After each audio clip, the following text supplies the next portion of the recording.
때는 조선 영조 때 한 나그네가 산속에서 한참 동안 길을 헤매고 있었습니다. 지도로 봤을 때는 금방 뚫고 지나갈 수 있는 그런 숲인 것 같았는데 이렇게 오랫동안 헤매게 될 줄은 상상도 못했구만. 이거 뭐 근처에 오두막 같은 것도 없는 것 같고 까딱하다가는 오늘 숲에서 밤을 새야 할지도 모르겠구만.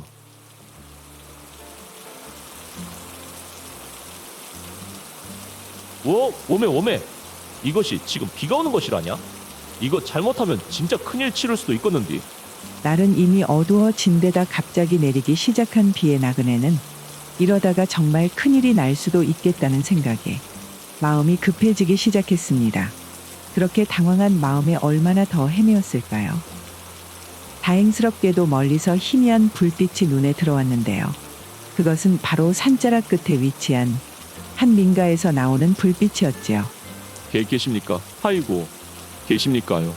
사람 좀 살려주시란게요.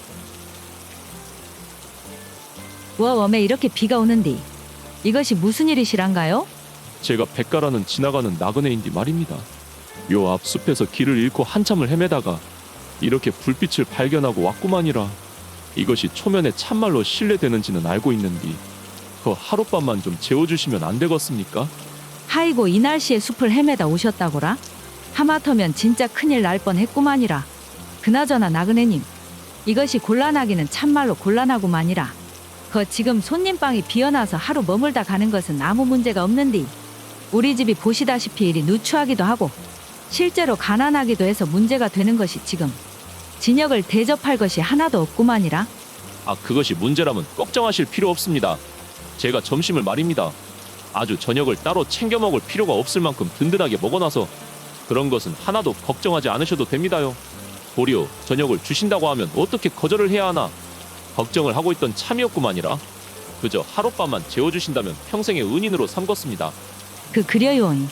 그렇다면 다행이긴 한디. 그럼 비도 온디 여기서 이러지 마시고 얼른 손님방으로 드시지요. 그렇게 구사일생으로 안방과 맞닿아 있는 손님방으로 안내를 받은 백가. 그는 짐을 풀고 피곤함에 잠을 청하기 위해 자리를 잡았지만 좀처럼 잠이 들 수가 없었습니다. 그 이유는 모녀에게는 폐를 끼치지 않기 위해 점심을 든든히 먹었다고 한 백가였지만 사실은 점심부터 숲을 헤매느라 아무것도 먹지 못했기에 몸이 피곤함에도 불구하고 배고픔에 잠이 오지 않았기 때문이었죠. 그렇게 한참을 뜬 눈으로 앉아 있으니 문 하나를 맞대고 있는 안방에서 모녀의 대화 소리가 들려왔는데요. 그나저나 덕파리 놈은 아침 일찍부터 일을 한다고 그리 난리를 치고 나가더만 여태 안 들어오고 어디서 뭐를 하고 있을까이. 비도 일하고 오는데 사람 걱정되게 말이여. 오라버니가 아침에 나갈 때 오늘은 좀 많이 늦을 거라고 하더라고요. 그런데 말이에요, 어머니. 아무래도 제가 봤을 때는 나그네님이 솔찬히 시장해 보이시던디 아버지 제사에 쓸 옵살이라도 갖다가 대접을 하는 것은 어떻습니까요? 하이고 매양아, 며칠 후면 너가 아버지 제사인디 저 쌀을 써불면 아버지 제사는 어쩔라고. 아니다, 내 가만히 생각을 해보니 말이다. 그 양반 성격에 밥을 굶었으면 굶었제 우리 집 찾아온 손님한테 밥 한 끼 대접을 안 하면 불같이 화를 내기는 했겄다. 그려 매양아 후딱 저녁 준비 한번 해보자야. 제사밥 지을 쌀은 나중에 우짜게든 마련해 보기로 하고. 그리하여 두 모녀는 한참을 부엌에서 식사 준비를 하더니 어느샌가 딸 매양이 조그만 소반을 들고 백가가 머물고 있는 손님 방을 찾았습니다. 백가는 모녀의 이야기를 벽을 통해 전부 들었기에 막상 밥상을 마주하게 되니 만감이 교차하여 밥술을 뜨기도 전에 목이 메어 눈물이 다 나올 지경이었지요. 하룻밤 재워주는 것만 해도 목숨을 구해준 것처럼 너무나 감사할 따름인데 세상 천지에 어떻게 일면식도 없는 나를 위해 아버지 제사상에 올릴 쌀을 쓸 수가 있단 말이냐. 관연한 처자가 어찌 외모뿐만 아니라 마음씨까지 이렇게 고울 수가 있는 것인가. 내 참말로 이런 은혜는 어떻게 해야 갚을 수 있을지 짐작도 가지 않는구만. 백가가 밥을 거의 다 비워갈 때쯤 아침 일찍 일을 하러 갔다던 아들 덕팔이 집으로 돌아왔습니다. 그는 무슨 잔치집에서 일을 했던 것인지 손에는 떡이며 전이며 잔치 음식을 잔뜩 들고 왔지요. 아이고, 어머니 늦을 줄은 알고 있었는데 생각보다 더 늦어버렸습니다요. 그나저나 우리 집에 무슨 손님이 오셨습니까? 어느 나그네분이 숲속에서 길을 헤매다가 우리 집까지 오게 되었구만.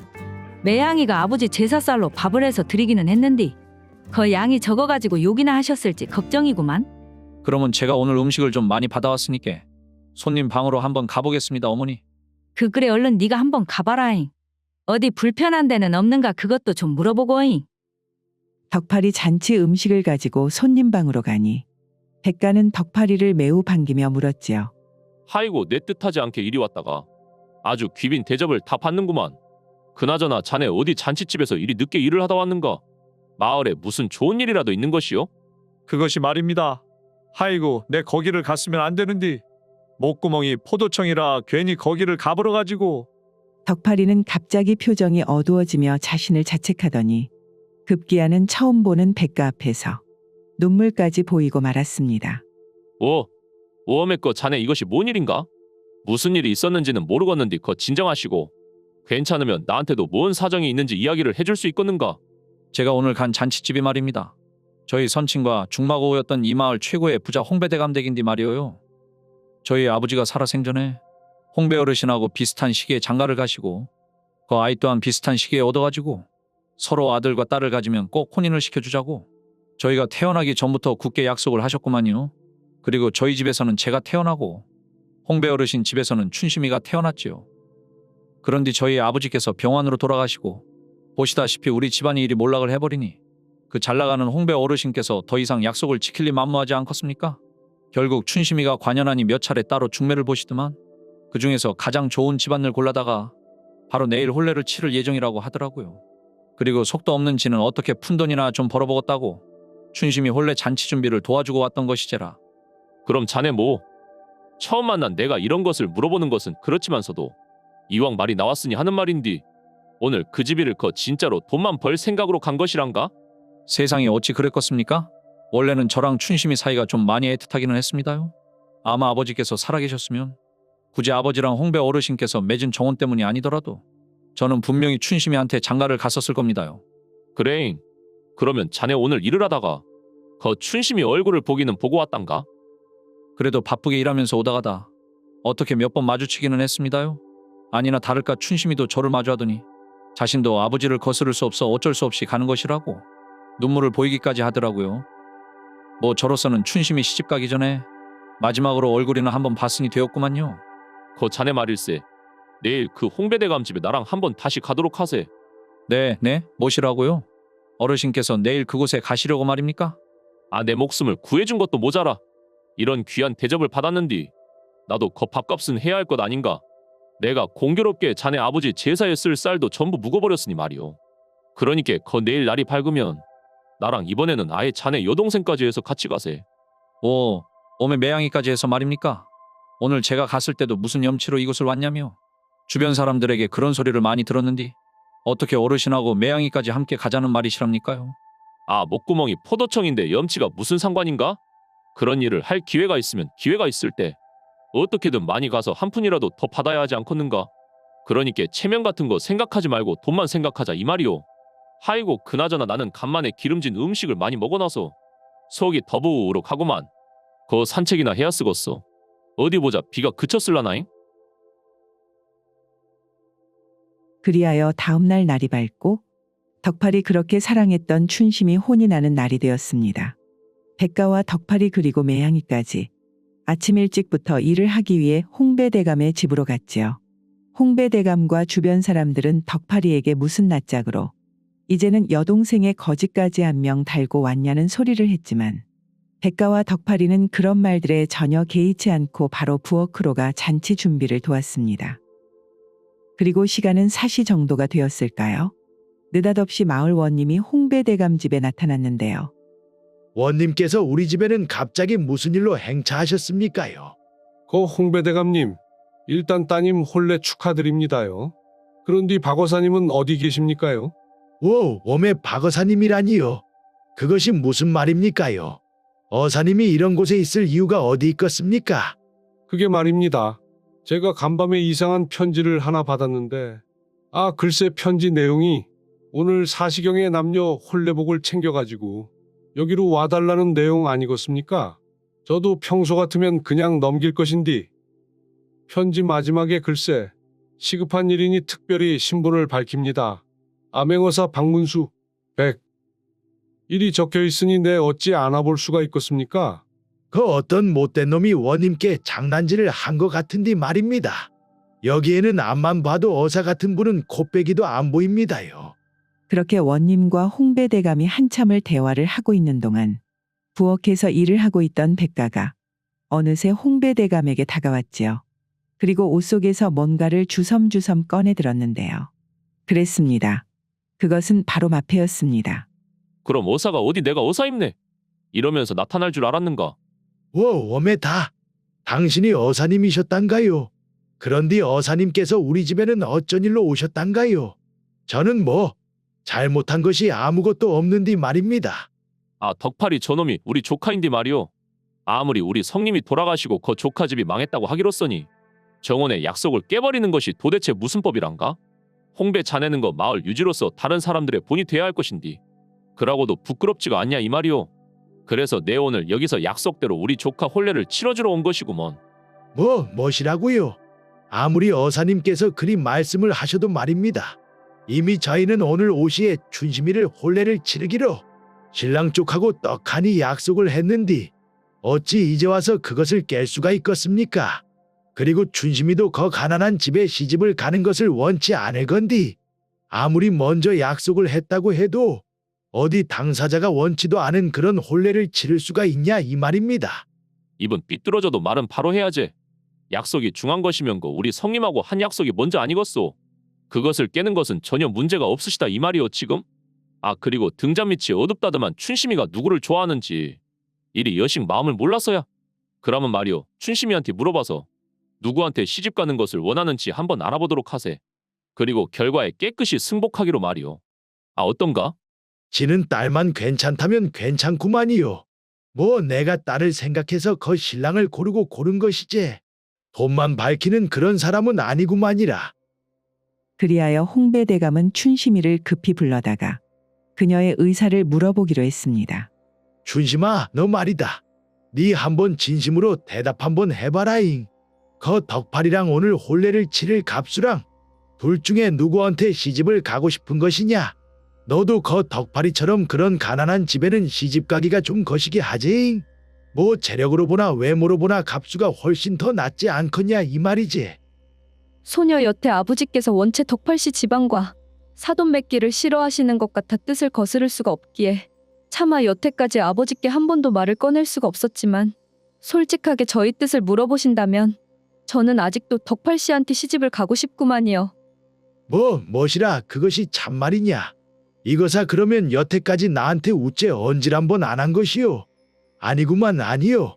이것이 다 내 잘못이구만 내 잘못. 나는 당연히 니를 그저 부잣집에 시집을 보내면 행복하겠지라고만 생각했지. 네 마음을 들여다 볼 생각을 한 번도 했던 적이 없던 것 같구만.